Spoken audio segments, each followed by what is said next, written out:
Hello there. Jeremy Corbyn has just announced a new Brexit policy for the Labour Party. I wonder how long that one will last.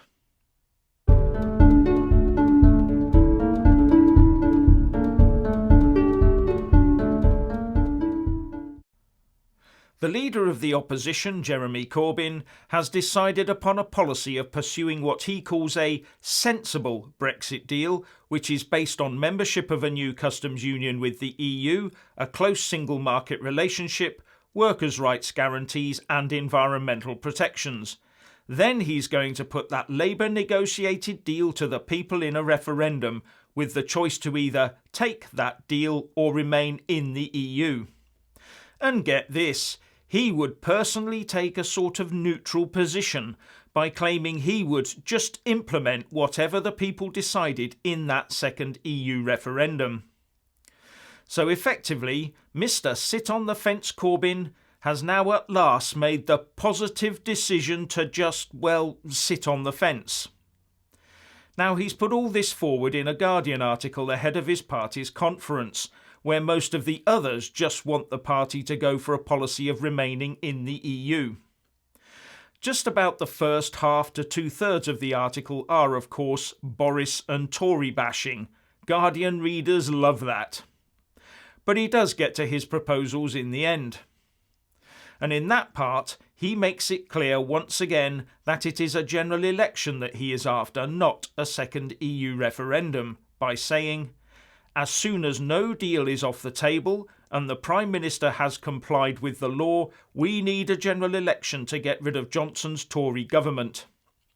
So, once we've got that Article 50 extension that the Ben Surrender Act forces Boris to ask for, then Corbyn says we would get an election.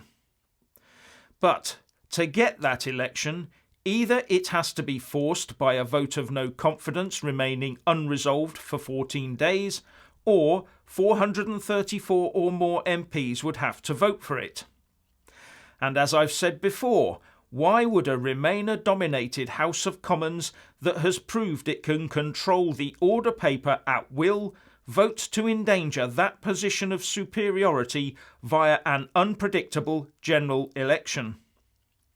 Now there are some MPs who would now throw caution to the wind and just vote to revoke the Article 50 letter. But most, I would surmise, would much prefer that the voter took that decision via a lengthy, divisive and politically and economically damaging Project Fear referendum campaign.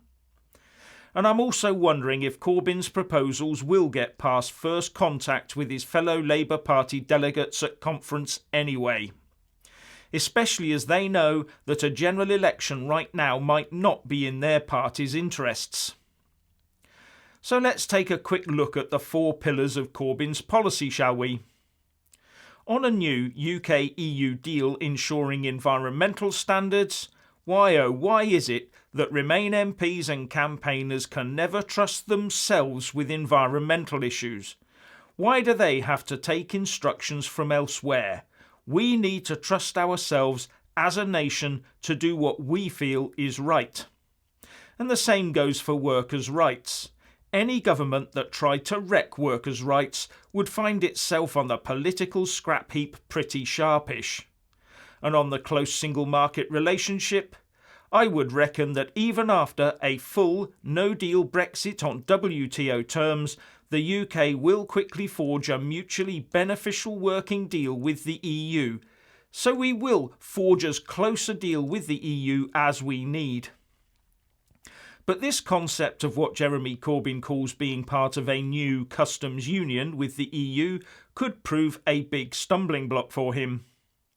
In the past, he said he could somehow strike a deal where the UK would be inside a customs union with the EU and somehow have a full say at the EU top table, but still be able to strike deals unilaterally around the world. Now, I'm not sure that the EU would agree to that, and Brussels might not want to be infected by a hard left state intent on nationalising all its own domestic utilities and businesses. I think Corbyn would be in for a bit of a shock. Just look at the Northern Ireland backstop for a lesson in how that negotiation would likely progress. But all that aside, the main message to take away from this is that Corbyn has bottled it. In the final analysis, he's declared that he desperately wants to be Prime Minister, but is so devoid of ideas and conviction that he's content to let someone else make the running so that he can just do what he's told afterwards. I think most people will see right through that, don't you? Anyway, what do you think? Please share and comment, and thank you for watching. Please do like and share this video.